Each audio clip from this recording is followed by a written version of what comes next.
Hi ಎಲ್ಲರಿಗೂ ನಮಸ್ಕಾರ. Welcome back to my channel. ಯಾರೆಲ್ಲ ವಿಡಿಯೋನ ನೋಡ್ತಾ ಇದ್ದೀರಾ, ನೀವಿನ್ನೂ ನನ್ನ ಚಾನಲ್ಗೆ ಸಬ್ಸ್ಕ್ರೈಬ್ ಆಗಿಲ್ಲ ಅಂದರೆ ದಯವಿಟ್ಟು ಸಬ್ಸ್ಕ್ರೈಬ್ ಮಾಡ್ಕೊಳ್ಳಿ, ನಮ್ಮ ಚಾನಲ್ಗೆ ಸಪೋರ್ಟ್ ಮಾಡಿ. ನಾನಿವತ್ತಿನ ವಿಡಿಯೋದಲ್ಲಿ ಮಸಾಲ ಅಕ್ಕಿ ರೊಟ್ಟಿ ರೆಸಿಪಿನ ಮಾಡ್ತಾ ಇದ್ದೀನಿ.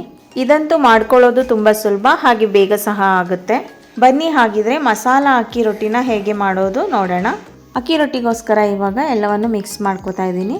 ನಾನಿಲ್ಲಿ 1 ಬೌಲ್ ಅಕ್ಕಿ ಹಿಟ್ಟನ್ನು ತೊಗೊಂಡಿದ್ದೀನಿ. ಸಣ್ಣದಾಗಿ ಕಟ್ ಮಾಡ್ಕೊಂಡಿರೋ ಈರುಳ್ಳಿ, 1 ಕ್ಯಾರೆಟು ತುರಿದು ಹಾಕ್ಕೊಂಡಿದ್ದೀನಿ,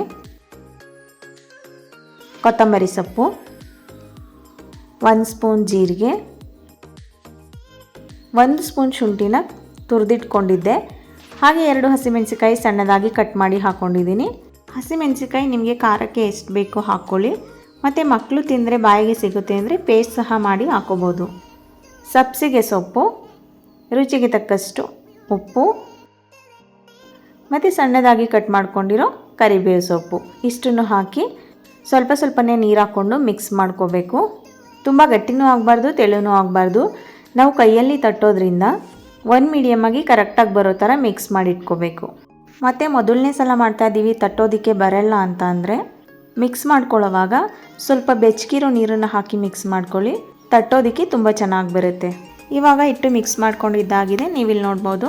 ನಾನು ಈ ರೀತಿಯಾಗಿ ಮಿಕ್ಸ್ ಮಾಡ್ಕೊಂಡಿದ್ದೀನಿ. ಇದನ್ನು ಒಂದು 10 ನಿಮಿಷ ನೆನೆಯೋಕ್ಕಿಟ್ಟು ನಂತರ ನಾನು ರೊಟ್ಟಿನ ತಟ್ಕೋತಾ ಇದ್ದೀನಿ.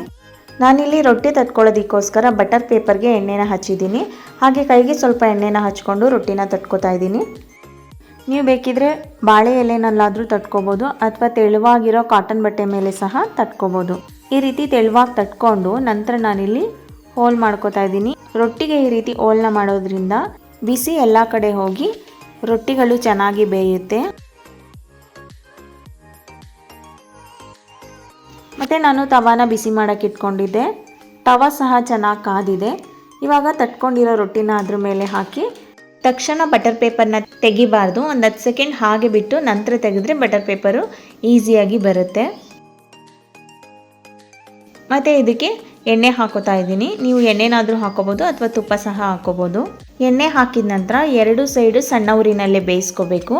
ನಾವು ವೆಜಿಟೇಬಲ್ಸ್ ಎಲ್ಲ ಹಾಕಿರೋದ್ರಿಂದ ಬೇಯೋದಕ್ಕೆ ಸ್ವಲ್ಪ ಟೈಮ್ ತಗೊಳ್ಳುತ್ತೆ, ಹಾಗಾಗಿ ಸಣ್ಣ ಉರಿನಲ್ಲಿ ಬೇಯಿಸ್ಕೊಂಡ್ರೆ ರೊಟ್ಟಿ ಚೆನ್ನಾಗಿ ಬೇಯುತ್ತೆ. ಇವಾಗ ರೊಟ್ಟಿ ರೆಡಿಯಾಗಿದೆ, ನೋಡ್ಬೋದು ಎಷ್ಟು ಚೆನ್ನಾಗಿ ಬಂದಿದೆ ಅಂತ. ನಂತರ ನಾನು ಇನ್ನೊಂದು ರೊಟ್ಟಿನ ಹಾಕ್ಕೊಂಡಿದ್ದೀನಿ.